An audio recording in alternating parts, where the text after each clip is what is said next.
Good morning, everybody. It's fabulous to be here today. We are here today because we acknowledge the fact that access to water is one of the pressing problems and one of the biggest issues of the 21st century. Water scarcity and water quality are predicted to be one of the largest economic and health concerns in the coming decade, meaning that businesses will need to take into account an area's water resources before developing a region. A lot of them already do this, but water scarcity is being increasingly featured as a corporate risk.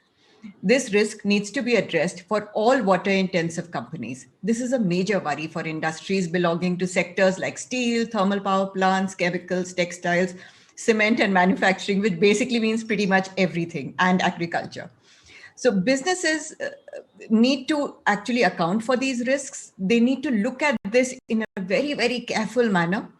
And decreased water supply for business activities, high water costs, operational disruptions, and associated financial losses, impacts on future growth and license to operate are basically the big issues that we all need to look at. These are the issues that also conflict with the water needs for local communities and other large scale water users, which is why the panel that we have today of eminent people is going to talk about the fact that how can we ensure a good water footprint and ensure that we build water resource utilization and a water future strategy. The session will hear the leaders from various organizations of eminence, like ITC, Mr. Sivakumar from ITC, Mr. Dilip Gaur from GASIM, Mr. Ajay Kapoor from Vedanta, and Mr. G.C. Pathi, who is the chairman of the Central Groundwater Board. To begin with, I'd like to invite the chairman of the Central Groundwater Board, Mr. Pathi, to talk about the fact that water. Over to you, sir. Okay. Thank you, ma'am. Good morning, everybody.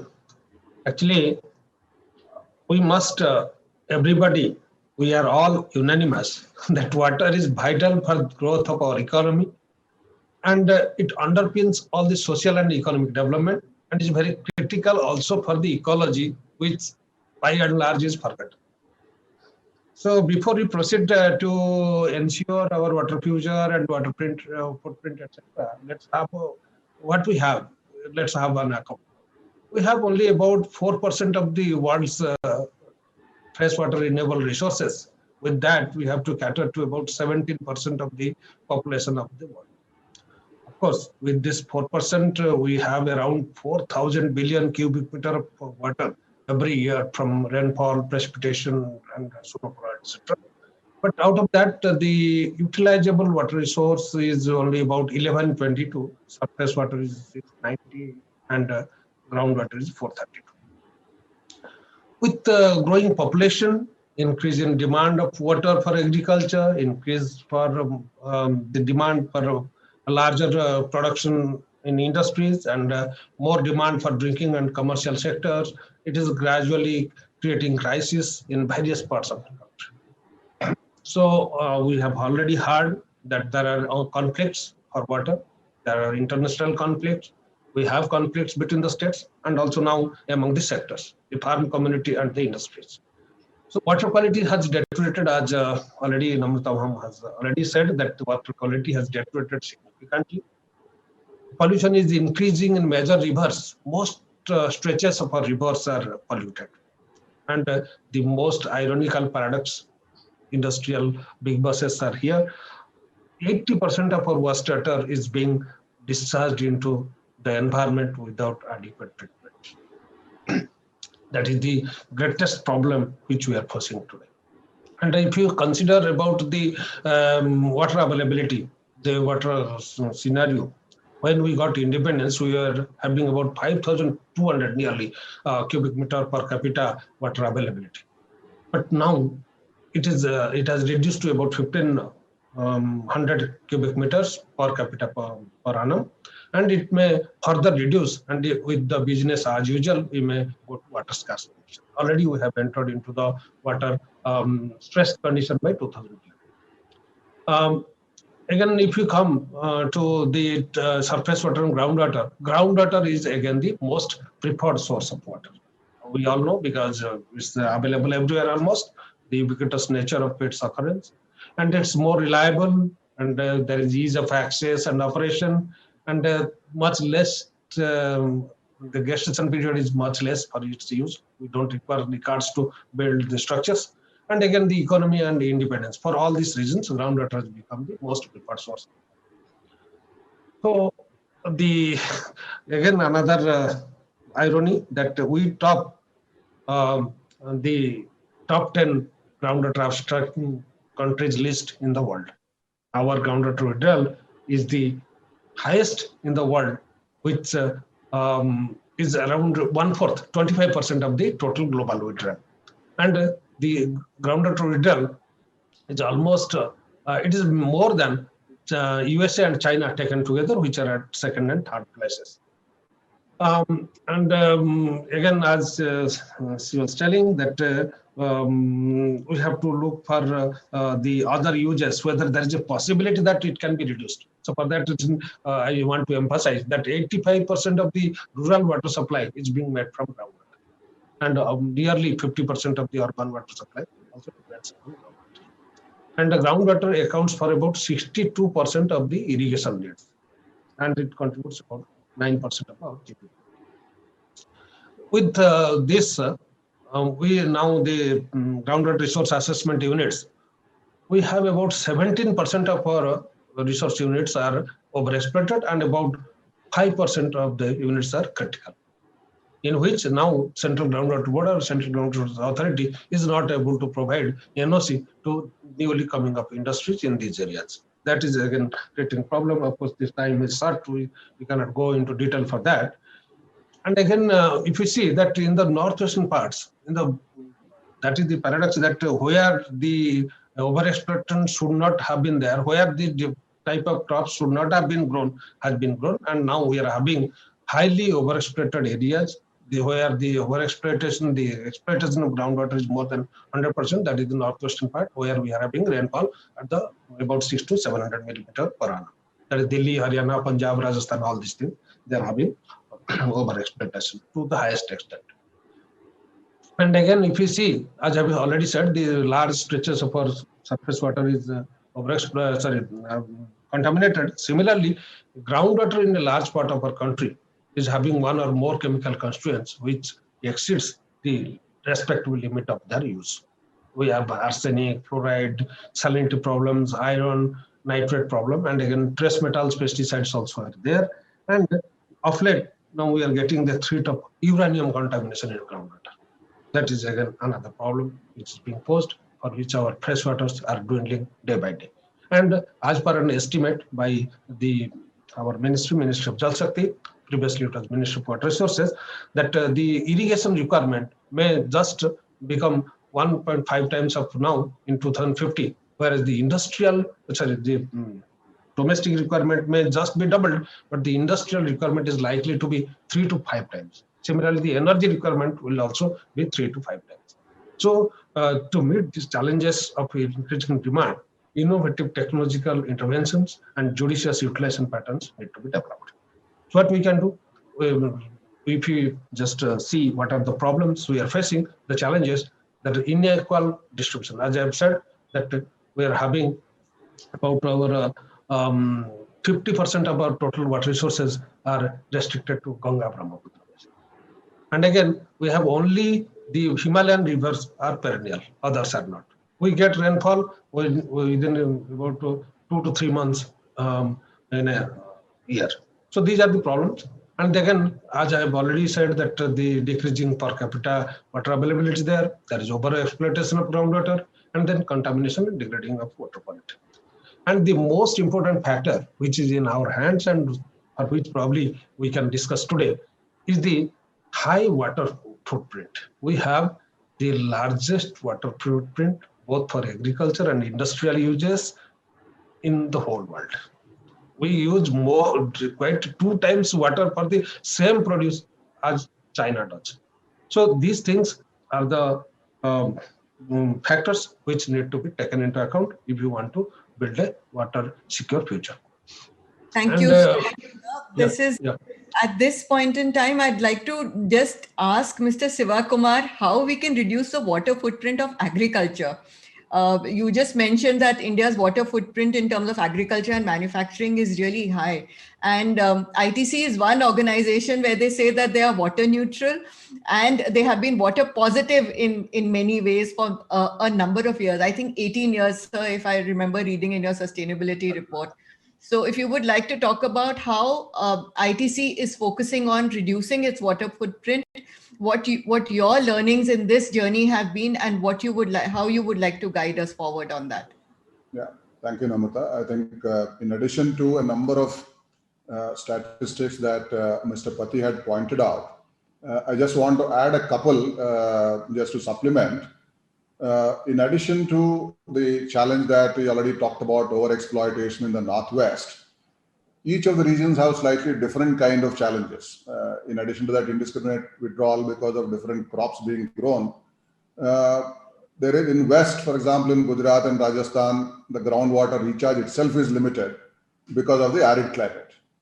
Mm-hmm. Then in southern peninsula parts of Tamil Nadu, AP, Telangana, Karnataka, the groundwater availability is low because of crystalline aquifers. So there are different parts which have different challenges. So that is one, I just want to add some color. The other is that in addition to already a stressed condition that we have because of per capita that he talked about and all that, we are going to see further alarming situation because of the impact of climate change. One, because the rainfall intensity has increased and very high intensity in short spells. So that reduces the scope for water to gradually percolate and recharge the groundwater. So that is one we'll say as a further challenge. Then we also see increased frequency of droughts compared to what we had seen in the past. That leads to water stress.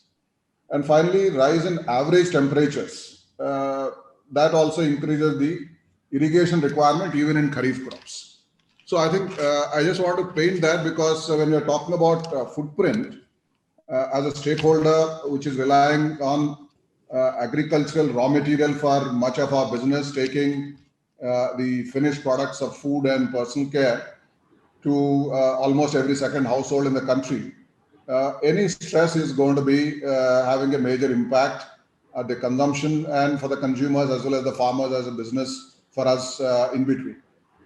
So we have designed a holistic water stewardship program, which is focusing on both supply augmentation and more recently on demand management. So that's what creates a positive water balance in all the regions that we work in. And exactly that's what led to water neutral in the beginning, then surplus, and more than twice over now, continuously all these 18 years. On the supply augmentation side, we work on increasing the surface moisture, the groundwater, and post-monsoon flows in the streams and rivers, all the three fronts. Starting with catchment treatment, so that the rainfall runoff is arrested. So which is a combination of both some engineering solutions as well as the nature-based solutions. So on engineering front, whether one digs contour trenches or gully plugging that is required, or on the more natural front, improving the biodiversity in the local areas or increasing the biomass so that the percolation is slower and the recharge of even deeper aquifers also happens. After the catchment treatment is done, there's a fair amount of work on surface water harvesting so that the upstream work which is done in the runoff is also managed well downstream. So a lot of water harvesting structures get built so that the silt doesn't flow into the water bodies, things like farm ponds, the irrigation tanks and check dams as may be required in different locations. And also some managed aquifer recharge to deal with the depletion that we have been talking about. So identifying some high fracture zones and then constructing groundwater recharge structure there. So I think these are the three different sets of initiatives done in supply augmentation. The scale, just to mention, is that at this point of time, the area that we have covered is over 11 lakh acres. This is by far the largest that any private sector company is engaged in terms of supplementing. And the biodiversity conservation I talked about is covering about 28,000 acres. And the water harvesting structures have crossed 17,000, and groundwater recharge about 1,500 structures.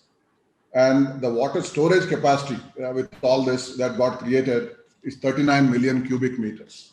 So that is the supply side augmentation that is done. Now, over the last 2 years, we had started work in demand management as well.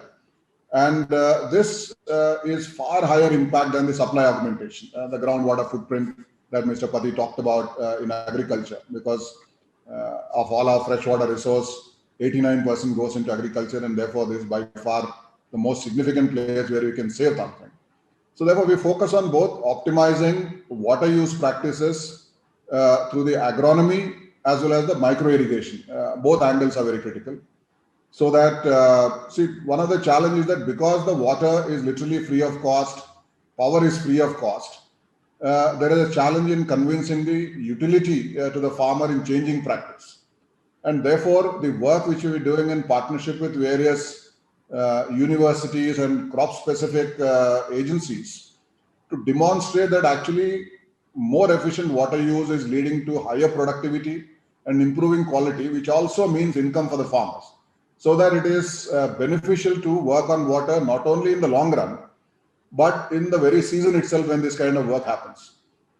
So whether it is direct seeding of rice or zero tillage cultivation in case of wheat, a seedling plantation and drip for sugarcane, a raised bed platform and drip for onion, a drip in banana and other horticulture crops, I think number of agronomy interventions are possible these days. And this is done through training, through the e-Chopals, through a farmer field school format, so that the Chopal Pradhan can then disseminate to wider section of farmers, and supported by agribusiness centers, largely of women self-help groups, so that access to equipment that is required, as well as access to inputs to ensure that the practices that are recommended are followed, that is done. And in the very first year, where we have served about 2 lakh acres, the savings of water usage has been 129 million cubic meters. So that's been many multiples of the work which is done on the supply augmentation. So that's the power of working on the demand side. And the virtual background that I have here is put up with a purpose. Okay. You know, most people in the audience, we ask, can you identify where it could be? The most common answers are either Kerala, or some people even more imagination go to Thailand.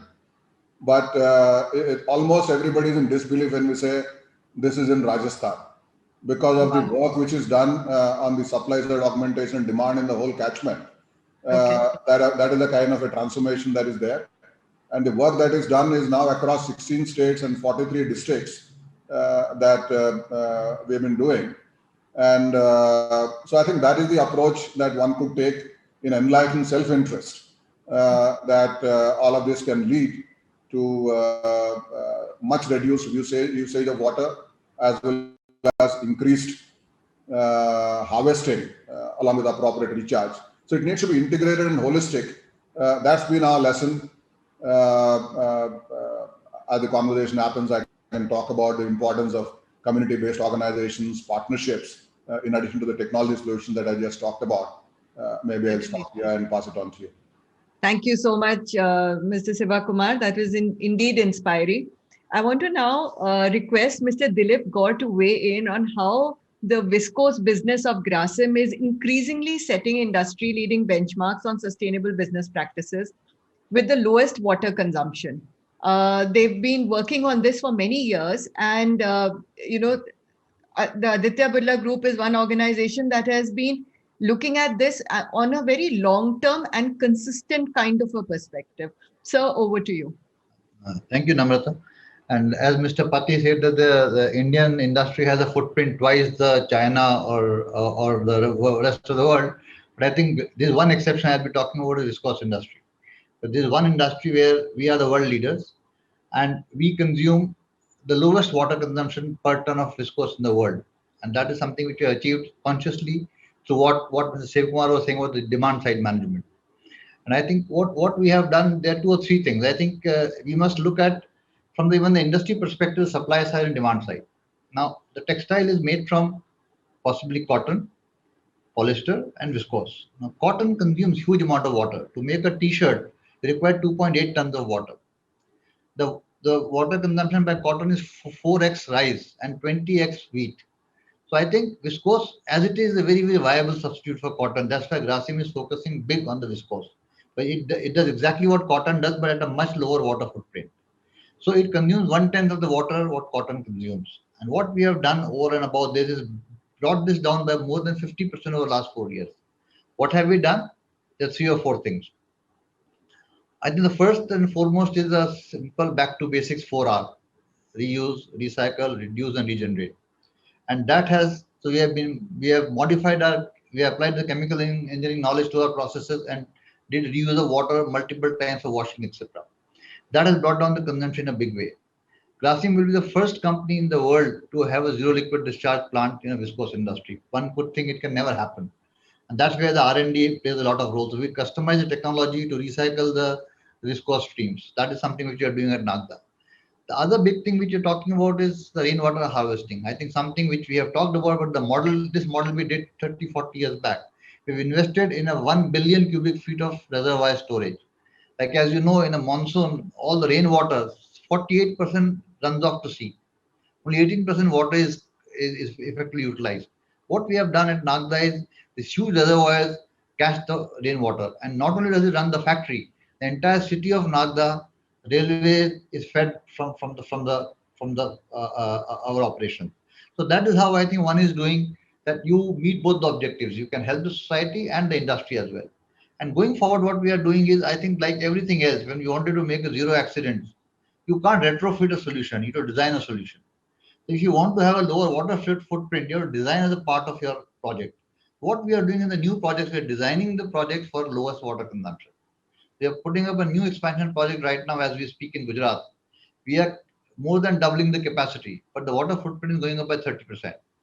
So a lot of it we are doing, we are recycling, treating the effluent, recycling the effluent. So I think the whole work about is, I think while the government and the civil society works on the social side of it, I think industry can partner and create a win-win solution for both of us. That's what we have done. Fabulous, sir. It's really nice to know that the water footprint can be, we can design better solutions and better organizations, better processes with a lower water footprint. Because at, large corporate campuses, manufacturing plants, office complexes are honestly a drain on the community water resources. So if we design them in a better way, we can perhaps achieve larger success than anything else. Now, I want to really call upon Mr. Ajay Kapoor to talk about what Vedanta is doing in terms of reducing their water footprint.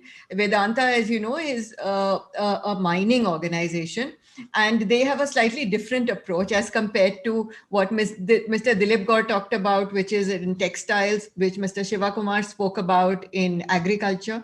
Over to you, sir, Mr. Ajay Kapoor. Oh, thank you, Namrata. I think end of the day, the approach remains the same. Everybody has to have license to exist.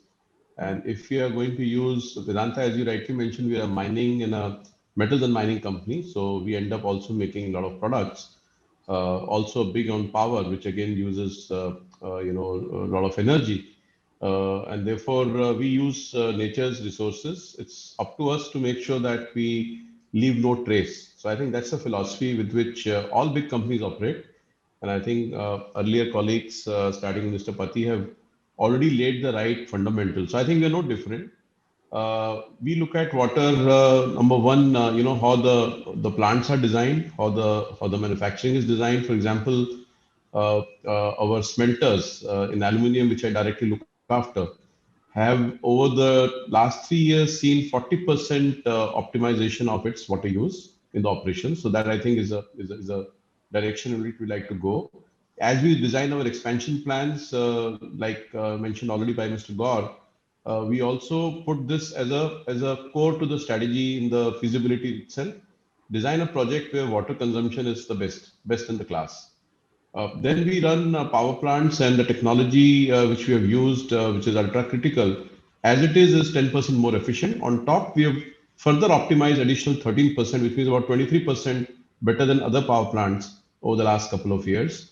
Then we have installed, UFRO based technology, where we believe we save almost 1,250 meter cube per hour. That further, encourages us to make sure that our footprint of water is less. Hindustan Zinc, a group company of ours, is very proud to say, and more in the direction of water positive. We are 2.5 times water positive through implementation of various conservation measures, adiabatic cooling towers, industrial and domestic UFRO plants, and also working with the municipal corporation, where we have, again, for the full neighboring community, a huge RO plant installed. So I think those are some of the areas in manufacturing that we look at. In addition, with communities, because our license to exist depends on how we make sure that there is a win-win for both. In Kane, which is our oil and gas business, a huge operation in Rajasthan, we've installed more than 2,000 plus traditional rainwater harvesting structures like Nadi, Khadim, Wadi, tanks, and we harvest about 1.8 million cube of water annually. Right now, the impact is to about 1,400 acres of land, which has been made arable, and it benefits close to 15,000 families and 20,000 plus animals. In Chhattisgarh, where another big operation of ours is there in Balco, same initiatives of rainwater harvesting, check dams, ponds. This has again helped recharge about 2 million meter cube of groundwater. In addition, through our CSR, we also work on agricultural practices where drip irrigation is encouraged. About 1,000 acres of land in and around plants of Balco have been already benefiting. So I think more or less in the same direction. And finally, it's also important that water and sanitation projects for community wash, as we call it, for more than about 20,000 toilets have been built around our plants, and also towards the Swachh Bharat Abhiyan. So essentially, it's making sure that we recognize water as a resource, we optimize it, and we also further conserve it and generate it for the society. And that's a strategy we try and follow. Thank you so much, Ajay. So what I really understand is that, that customized approaches depending upon where your operations are. Am I correct in understanding that? So that, different plants, different kinds of areas, you have a different kind of an approach. Yes, yes. Clearly, So, Rajasthan, where we operate, for example, is a water, scarce area. And for us to survive there, we have to make sure that, we take initiatives. So zinc, which is a big operation, big part of our portfolio, and similarly, Kane has gone on that direction. In some other areas, conserve your, license to grow, like Mr. Pati mentioned, so that the area where we are living and inhabiting, the communities as well as the industry can continue to flourish. I wanted to speak to Mr. Pati on this, that, how is it that companies and communities can work together? What are the opportunities that you're seeing? Because see, different kinds of organizations are working in different areas, and the government is working as well. So I'm sort of wondering, are there any challenges of scale, and how is it that a public-private kind of a collaborative exercise can be undertaken to actually solve these problems? Mr. Pati? Yeah, actually, see, the main aim is to augment the resources which we are having now.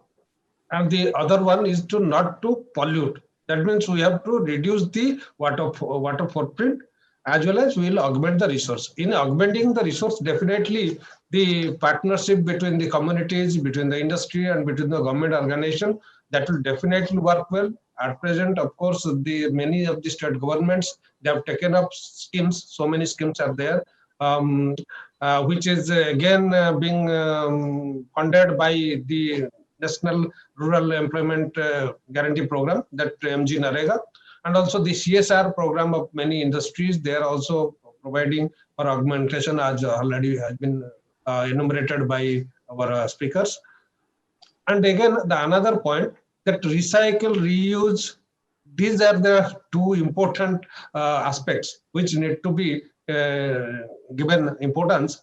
And there, definitely the association of the industries and the community and also the government will play a very important role, because about 80% of our total water is going as the effluent, and most of that is untreated. Industries can very well use recycled water in many of their processes, so that they can reduce the freshwater, that blue water footprint of theirs.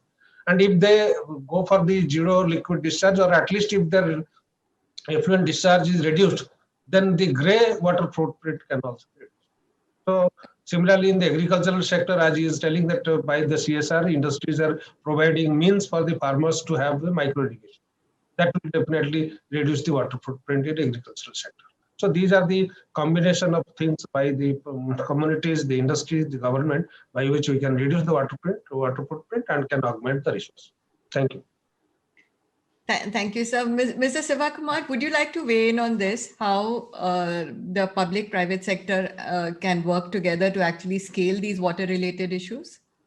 Yeah, I think that certainly should be at the very core of approaching this public-private community partnerships. In fact, this Rajasthan project that I talked about are among many of the public-private community partnerships. There has been a partnership with various state governments for their IWMP programs and other watershed development programs. And in this particular case, there are plenty of NGOs for building social capital, because in order for either for the household consumption or even for agricultural consumption of water, much of this activity can happen when there is a community-based institution. Water user group, of course, is a fairly well-known system, but I think every one of these 17,000 water user group that we have helped form are fit and operating very well, because the importance of building social capital beforehand, along with governance capacity of the groups, so that whether it is the distribution of water that Mr. Pati brought about at the beginning, equitably among the community, or in ensuring that the maintenance is continuing with the community resources after the initial investments are done through either the government investment or through the CSR funds or other kind of support from the company. Therefore, the whole role of community-based institutions is, I would say, is very important in this partnership. And in order for companies and government to work with the communities to create this kind of social capital, the role of NGOs is also pretty important. This project here is with FES, the Foundation for Ecological Security, but like that we work with Mairada, Dhan, DSC, BIFE, Pani Foundation, obviously for over 1 million acres on the supply side, and similarly more than 1 million acres on the demand side. We need many such partnerships with government and NGOs and the communities. And in order to create and do this on a larger scale, right now we are in the process of expanding our interventions beyond watershed to river basins. 4 sub-basins of rivers is what we started working now for 2 years, because micro watersheds are typically at about a 5,000 hectare kind of coverage. Many of the fractured zones and the kind of activity that one could do is beyond these watersheds. And when the work happens on the river basin level, many more stakeholders come into play, industry and the farmers and the households and various other users. And therefore, an important catalyst there is in creating data in terms of water flows, in season, off season, different kinds of consumption, so that all the stakeholders are aligned with what is the situation in their basin and catchment, and therefore what activity from their side can contribute to the better flows across the whole basin. So in making use of various specialist agencies like Aquadam or GeoWell and some of these kind of people, we created this kind of database across these 4 basins, and have started taking the help of various whether it's government or other associations for convening multiple stakeholders and raise the awareness in the first instance. I think these forums will get formalized as we go along, so that this public-private community partnerships really become platforms of intervention, so that the scale becomes manifold. I think that's what our experience has been. Thank you, sir. So what I understand is that managing data and managing the technology to be able to ensure this is done in a scientific way is actually very important. And in fact, I was speaking to Mr. Ajay Kapoor earlier, and they were telling me that they've actually constructed dams in parts of Rajasthan as part of Hindustan Zinc to be able to manage the water flows adequately and efficiently, which is interesting, because here at one level we are talking about working with communities, working with the government. We are talking about establishing new infrastructure. We are also talking about utilizing the latest technology. Obviously, if you're collecting data, you'll be using IoT and AI and so on to be able to predict water usage as well. Mr. Dilip Gaur, sir, your plants are also in very far-flung areas. I know that the viscose manufacturing is in Nagda and so on. So how is it that you're working with the government and with local communities? I think before I share with you what we are doing, I think why public-private partnership is important in this sector. Almost understand. One is what the industry does, but if you look at the consumption pattern, 80% goes to agriculture, 12% to municipal and domestic use, and 8% to industry. Okay. So that way, if you see ABC analysis, it is the agriculture and municipal is very important, but both these sectors are unorganized and less skilled. Industry has the right skill and right mindset. So I think we can marry them together, and that's how we work. So and Nagda is a very classic case where it has not only helped the industry, it has helped the community. Like you're talking about building dams. We did that late 50s and late 60s. And those dams have created the reservoirs. So Nagda every year used to have a water shortage in the summer months. And we had to stop the industry to service the community needs. By virtue of the work we have done in terms of water conservation, in terms of reservoir, last 5 years, the industry has never stopped and city has not experienced the water shortage. So if you have the right solutions, I think it's very easy to find solution. So what we do is, there is no one size fits all. So we try to find solution for each area. Now we have a factory in Vilayat. Now every municipal corporation is putting a big STP plant. And what happened to STP plant? The treated water is pretty good water. It can go into process. So I think one, we are now trying to build a partnership with the municipal corporation and the industry to use that water for our expansion project.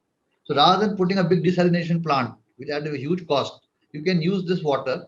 So we have to what I'm saying is you have to create grades of water. We go to a potable water and non-potable water. No, that's not the way it has to be. We say zero liquid discharge or no discharge. I think there can be graded part, and there could be 1,000 TDS water, there could be 2,000 TDS water, there could be 500 TDS water, and various crops can take various quality of water. So if we can create a grades of effluent and match it with the local farmers' need, I think we are going for overkill by going for ZLD. ZLD is highly capital intensive, 10 crores per million liters of treatment cost. Variable cost 100 rupees plus. A poor country can't afford that. But if you have the scientific say a nomogram, that this water can go for this crop, so I don't need to go. So it saves money for the industry, saves money for the farmer, and I think that's how it is. The second part of the partnership is pricing. We ought to price good water far more premium, like Israel does, and automatically people will start going for recycled water. So why did I think about using the STP water? By virtue of doing, because we believe that there is enough economics there. So we have put RO plants for recycling of effluent. So I think what as a country we need to do is, I think we don't need to follow the global solutions. We need to follow local solutions, designed for local needs. And as you rightly said, it is regional. It is very, very regional. So what works for Gujarat does not work for MP. What works for MP does not work for Karnataka. And I think that's how we'll have to work out. And we need to do a bit of a homework. But I can tell you, innovative solutions are simple solutions. They are very complicated solutions. And they're very effective.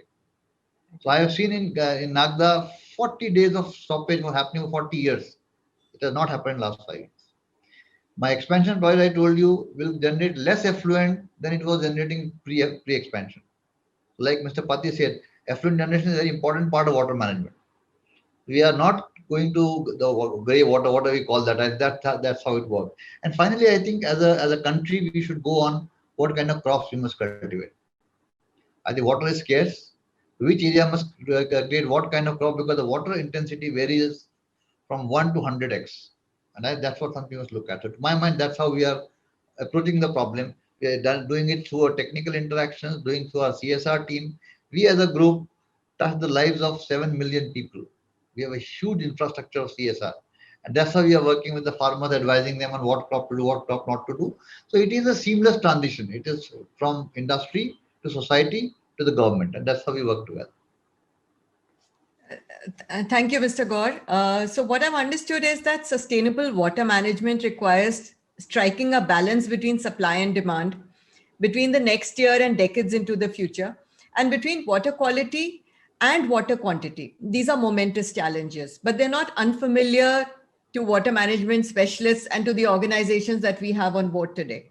So as part of closing remarks, I'd like all of you to weigh in with a couple of top 2 points that you think need to be done for us to effectively solve this problem. I'd like to, as always, begin with Mr. G.C. Pati, then Mr. Siva Kumar, Mr. Dilip Gaur, Mr. Ajay Kapoor. Right, Mr. Pati, first you, please. Actually, for this, I will say that we should follow 5 R's. That is Okay. recycle, reuse, reduce, reallocate, and respect water. So that is the thing just in one sentence. Already Mr. Gaur has elaborated on how we can reduce, or how we can shift one type of crop to other places, or shift a type of industry from one place to another, so that the water footprint can be managed. Mr. Thank Siva Kumar. Yeah, I mean, I would, in some sense, reiterate the importance of data that raises awareness and technology that can be used for solving many of these. Many of these are known. And finally, partnerships to be able to execute all the solutions that we look at as very important in taking this forward. Thank you, sir. Mr. Gaur. I think I would suggest between the supply and the demand side, managing demand side is far more remunerative, because 1 ton of water saved in demand side is equal to 2.5 tons of water saved on supply side. But there's efficiency loss. So I've Right. seen it for every resource, whether it's energy, water, raw material. If you save at the consuming end, you end up saving far more at the supply end. Thank you, sir. Mr. Ajay Kapoor. I think I tend to agree with Mr. Gaur. End of the day, it's the demand side for the industry like ours. And on the other side, supporting and working alongside the communities and the governments, both at center, where I think leadership is needed to make sure that we have the right economic pricing of water, differentiated pricing of water, water also different kinds of water. Certain water can be used for agriculture, but cannot be used for drinking. So, making sure that that stewardship is there. At the local level with the states, making sure we participate in their programs. There is no dearth of money for CSR. There is no dearth of money for doing what is needed to be done to coexist. And end of the day, with the philosophy of leave no trace. Water is a resource. We need to respect that. Thank you. Thank you very much, sir. I'm really grateful for all of you for being here and sharing your thoughts with us. And I'm sure that the audience also found a lot of things that they can learn from your insights and how your organizations are handling this. Thank you very much, Mr. Pati, for setting the stage for all of us to sort of weigh in on in terms of how we can solve the water challenges. Thank you all very much. Have a fabulous day. Thank you so much. Thank you.